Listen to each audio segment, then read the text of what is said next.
The great blue heron is a large heron, usually spotted near water. It stands a whopping 4 feet tall and belongs to the Ardeidae family. The bird is elegant and graceful. It is tall and gray with black eyebrows.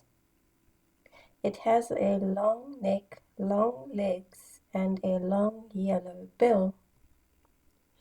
It has a black plume on its neck. The plumes on its neck and back are long and feathery, giving the bird a stylish appearance.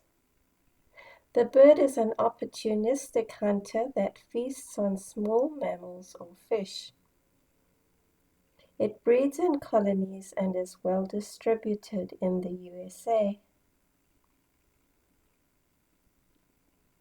On a symbolic level, great blue herons can signify patience as they take their time as they move about gracefully and approach hunting in an unhurried manner.